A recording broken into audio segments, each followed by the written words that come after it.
Bye-bye, Al. See you next time you're in from the coast. Sure you don't want to come with me, Rosie? You got the looks to be a movie star. Oh, get out of here, you old charmer. You're a stunner, Rosie. Yada, yada, yada. You belong in the movie. What an old line. Give me a break. See you next time, Al. How about that, Ted? Your buddy Al becomes a big-time casting agent, and he still eats here when he's in town. Al's either got no taste buds, or he's very cheap. 35 cents? You call this a tip? Well, that answers that question. Oh, I know Al's a phony, but that's because he's from Hollywood. Still, he said they're casting for a bug spray commercial, and you gotta agree, who better to be killed by a national brand name bug killer? I got one big problem, though. How do I get to Hollywood? Practice, practice, practice! But seriously, folks, anybody here from out of town? Bada boom! Oh no! Just the thought of going to Hollywood, and I go totally showbiz, totally glitz and glamour, totally no substance. Let's face it, folks, show business is in my blood. And while I savor that thought, here's our first freaky story. This is a true story. It's happened to a friend of mine, Fran. She's a flight attendant too. It started as an ordinary flight. Fran was just serving drinks and getting people pillows. The captain was one of those old-timers with nerves of steel. But his co-pilot was straight out of the academy. The kind of guy who falls to pieces the first time the oxygen masks pop down. So anyway, they're about an hour out of Istanbul on their way to Singapore when the co-pilot excused himself and headed for the facilities. But the thing is, the guy just didn't come back. He's gone 20, 30 minutes, and the pilot was getting ticked. So he called to Fran and asked her to go see what's keeping Junior. But Fran can't because the drink cart was blocking the way, so the pilot decided to go check himself. He put the plane on autopilot, and he heard the door shut behind him. But the click he heard was not the door shutting click, it's the door locking click. Junior forgot to take the safety off before he left the flight deck. Now they're both locked out.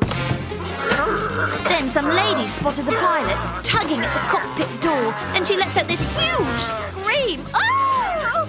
No one's flying the plane! So now Fran got everyone back to their seats, tried to calm the most hysterical, and started helping the captain get back to the flight deck so he could steer the plane. The captain and Fran tried putting a shoulder to the door. The big guy in the front row gave them a hand. No go. An old lady near the back got the idea of maybe taking the hinges off, but the tools were in the cockpit. When they looked through the little peephole into the cockpit, what they saw up ahead was this huge mountain peak, and the plane was heading straight for it. All of a sudden, this guy stood up and said that he could pick any lock going as long as someone let him out of these. But before you know it, this criminal, who happened to be a safecracker, was at the cockpit door asking for something to pick the lock with. People were throwing him paper clips and nail files, and a nun tossed him some bobby pins from her headgear, but everything was either too big or too small. And when the plane hit another air pocket, the kid, who was airsick the whole time, got tossed out into the aisle. And that's when the safecracker spotted him. And his braces. They were one of those real serious sets of train tracks with the little cap on top and the wire sticking out across the front. The captain and the safecracker pried one side of the front wire loose while Fran kept the kid still. But they couldn't get the braces all off, so they had to hold the kid's face right up to the door. The safecracker wiggled the wire this way and that. The kid was really uncomfortable because he was getting a lot of attention. Cool. Alarms were buzzing away, and just as everyone was saying their final prayers, the lock made a click noise and the door swung open. The captain dove to the controls and pulled up just in time, and it was smooth sailing from there. And the co-pilot?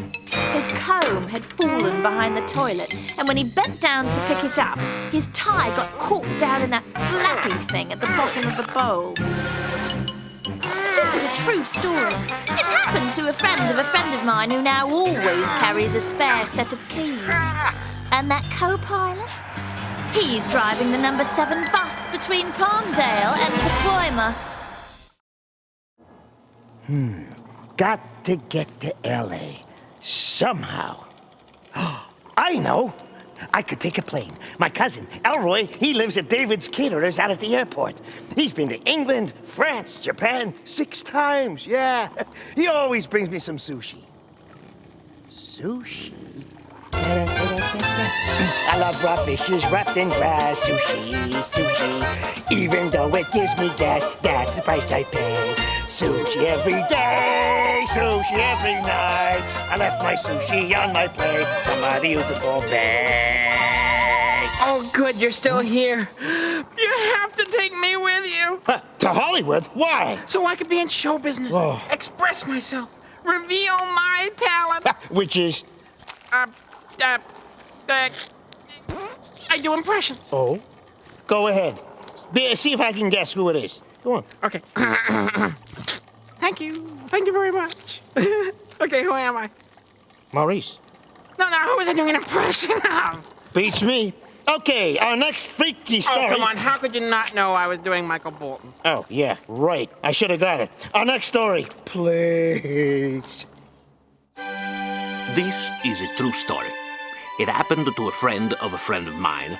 When Herbie got his first set of wheels, a hand-me-down tricycle, he was 3.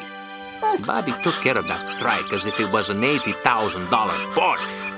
And when Herbie was growing up, he made money after school by washing cars. He always said, someday, I'm gonna get myself a Porsche. So you can imagine what happened the day he saw an ad in the local paper. For sale. 1965 Porsche. This was back in the 67, so the car was practically new. And the real amazing part was the price, which was $50. That's right, $50 for a Porsche that was worth thousands. Herbie figured it's some kind of typographical error, but still, he goes to the address in the ad. Parked in front of the house was the car, and it was a 65 Porsche, all right, looking like a jewel, ruby red, sparkling. Whoa! Naturally, Herbie assumed it was the price that was wrong in the ad. But the lady came out and said, well, the ad's are right. $50 is the price. Herbie gave her a good looking over to see if she's flipped out in some way. He wanted the car all right, but he didn't want her to take advantage of anyone. But she looked like she knew what she was doing. Even though Herbie was just 16, he knew a lot about cars. So he said he wanted to take the Porsche for a test drive. As soon as he rounded the corner out of the lady's sight, he stopped and popped the hood. The engine looked like the car just came out of the showroom. According to the odometer, the car had been driven only 87 miles. Then he drove with the Porsche to my gas station and asked me to have a look at it. I practically took the car apart and found nothing wrong with it, except for some funny little rattle. Aha, said Herbie. There is something wrong with the car. He stood over me while I peeled the car all the way down. And you know what I found bouncing around in the frame? A ring. A man's wedding ring that got lost in there somehow. Just an old wedding ring. Other than that, this Porsche was in absolutely perfect condition. After I put the car back together, Herbie went back and handed his $50 to the lady. But then he looked in her eyes. What if the lady was a car thief? Even though the lady looked innocent enough, Herbie heard about con artists who took young innocent kids like him. But not this lady. She just handed over the ownership papers, making the sale legal and official. But before he drove off, Herbie remembered the wedding ring. He showed it to the lady, told her where it was found, and said he figured it was hers. She told Herbie the ring belonged to her husband, who probably slipped it off when he met the other woman. And she said her husband, who was living with that other woman, told her to sell his car and send him all the money she got for it, which was exactly $50. It's a true story. It happened to a friend of mine. Herbert has become a very successful antique car dealer, but he'll never part with the old 65 Porsche, which he hand washes and details every Sunday. That sleazo casting guy said the star of the bug commercial gets a dressing room and all the garbage scraps he can eat. Oh, man. I got to get to that audition. Hey, Ted, look at what just pulled up. A pink Cadillac with California plates. Step aside. My ride has arrived. Here, have a seat at the counter. Saw your license plates? What part of California are you from? Malibu Beach. Malibu, home of the most beautiful roaches. Oh, yeah. Everyone's beautiful out there. Roaches, water beetles, spiders. Maggots? What do you want to... Take me with you, please. I hear they have designer garbage in Malibu. Don't bother me now. I have to get into that Cadillac. It's a pretty long drive from here to Malibu. No, I'm coming from Malibu. I'm going to New Jersey. What? New Jersey. I hear they have great sewage in New Jersey. I'm gonna hitch me a ride. No. Roll another story. This is a true story. It happened to a friend of mine. Ryan was in charge of designing integrated security systems. His job was essentially to keep what's in, and what's out. But Ryan had another passion: fine automobiles. Actually, one car in particular.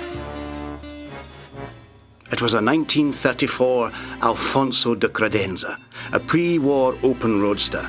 Ryan discovered it while vacationing in Tuscany and had it shipped home. It took him years to do the meticulous restoration. When it was finished, it was one of a kind. The only existing Alfonso de Credenza in the world. Ryan had it appraised. His hobby car had become a fine investment to be treasured and secured, and security is Ryan. He had the yard behind his home excavated and built the bunker. No windows, low to the ground, concrete walls 3 feet thick. The whole thing was surrounded by a moat stocked with piranha. Inside was the de Credenza. Ryan always backed the car in. He thought it looked dramatic, sitting there, poised for a quick getaway. Then he placed clamps made of tempered steel through the wheels of the car and bolted them into the concrete. Ryan would enter the control room and activate his security system. First, he'd lower the cocoon, a bubble made of bulletproof plastic on a hydraulic lift. A pump would extract every molecule of air from the chamber, hermetically sealing the car inside. Ryan had created a grid of interlaced laser beams as an intruder detection system.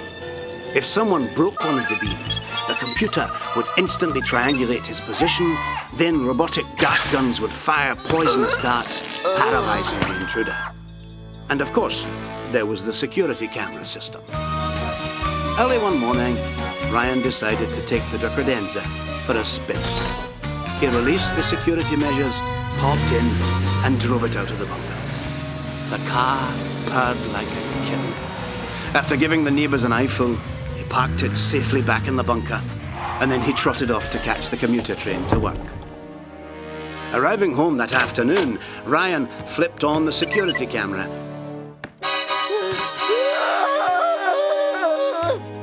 He ran out the back door of the house and keyed the electric lock. The door hissed open. He was in. Then he froze, just a micromillimeter from the laser grid. One slip and he'd look like a slice of Swiss cheese. He carefully made his way to the control room. The car was there, bolted to the ground, sealed in the airtight cocoon, guarded by the dart-firing cobras of the laser grid. But it was backwards, sitting nose in. Someone had moved his car. Ryan went over the de credenza with a fine-tooth comb, and he found it in the ashtray. A tiny ball of paper, almost hidden from sight. Ryan got a pair of tweezers. He didn't want to get fingerprints on the evidence. He carefully unrolled the paper. The tiniest handwriting imaginable held the message that he'd been afraid of. When we want it, we'll take it. This is a true story. It happened to a friend of mine. And Ryan, he was so shaken that he sold the de credenza. And now he keeps his money in an old sock under the mattress. Well, kiddies, I'm off to Hollywood. Now, let's see if I got my shades and my sunblock. When do we leave? My shades! My sunblock! Oh, please don't tell me you're wearing my swimsuit. It's a little snug in the crotch. I thought you were going to New Jersey. They wouldn't let me in. Figures. Now, get out of my swimsuit and get out of my life. But I want you out of my sight. And take your butts with you. are you sure you want me to go? Go away. Ah, finally, he's out of my life. And I'm off to Hollywood for my audition. Yeah. Oh, and here's another freaky story for you. Yeah. This is a true story. It happened to a friend of mine, Mimi. She's a neighbor, and we're very close. 5.5 feet close. You see, that's exactly how far Mimi's driveway is from my kitchen window. Mimi is young and vivacious and, well, attractive. But Leo, Mimi's husband, thinks all men are very attracted to his wife. You'd think Leo'd be happy. I mean, attractive wife, a lovely home, a successful construction business. But poor Leo was uncontrollably jealous. He'd park down the street and watch the house with binoculars. He'd make surprise visits during the day. He asked her to phone him at work if she wanted to go out. One day, I saw Leo sitting across the street with his binoculars when a silver Cadillac convertible pulled into the driveway. Leo couldn't believe his eyes. Was this his worst nightmare coming true? He hoped that a woman would step out of the car, but no such luck. A tall, dark, and handsome hunk of a man got out. Leo tore his hair. Ding dong, the door opened. Mimi smiled. The man stepped into the house. The door closed. Just when Leo was about to bust a blood vessel, the front door opens, and Mimi and the hunk stepped out, slipped into the Cadillac, and drove away. You should have seen Leo scramble to start up his motor. Leo was sure Mimi was leaving him, but all he did was drive around the block. Mimi got out and missed his stunt and drove away. For the next 2 days, Leo camped out in the bushes at the side of the house, and he decided if the man in the Cadillac showed up. But nobody showed up. On the 3rd day, Leo went out pretending to go to work. Smooch, door closed. Leo drove a block, snuck back to his hiding spot in the bushes, and before he could get the top off his thermos of coffee, Gorgeous George showed up. Leo had to crouch in order to peek in through the window. Mimi was sitting at the table, her back to the window, and the hunk was standing close to her. Leo was not about to stand by and watch this fella ruin his life. Fortunately, Leo knew he couldn't really hurt the guy, but he had a plan for doing the next best thing. Leo got back to his car and drove to the construction site. Within minutes, he was on his way back home, this time driving a huge cement truck. Leo laughed when he saw that the shiny new car was still in his driveway. He backed the cement truck into the driveway and aimed the cement spout into the front seat of the Cadillac. He felt pretty smug as he watched the entire car fill up with wet cement. Mimi and her handsome friend came racing out of the house. They couldn't believe what Leo done. Mimi started to cry. In Leo's mind, there was only one thing wrong with the picture. It was the man who owned the Cadillac. He should have been outraged. Leo was ready for him to roll up his sleeves and have it out, but the man just stood there, kind of casual, shaking his head. Mimi stopped crying long enough to say, "Happy birthday!" and ran back into the house. The man explained he was a car salesman, and Mimi had just purchased this car for her husband as a birthday surprise. He patted a fat envelope of $1,000 bills inside his jacket and said goodbye. It's a true story. It happened to a friend of mine. As for Leo, by the time he recovered from the shock, the cement had hardened, and the car, to this day, is the largest lawn ornament on the block. Yeah. Now, just think. The next time you see me, it'll be on television. Look, Ted, Al left the casting sheet for that bug spray commercial. It says they need a roach and a maggot. Ew. A roach and a maggot? A roach and a maggot? Where do they expect to find a pair like that? Maurice!